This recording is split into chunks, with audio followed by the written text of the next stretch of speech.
Yat I Pua Happy birthday to you.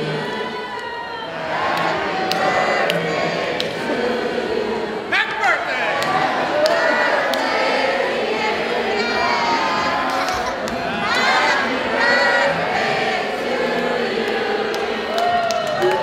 Ok, mà cả ta thấy phiếu, còn khác phiếu mà, còn khác thấy cụ thái phiếu mà. Quả phiếu mà ok. It's another by two long generation. Okay, cụ thái với first word great grandmother với chồng em nha. Để em ai chỉ thảo với six generation với, nếu với mai cho thì.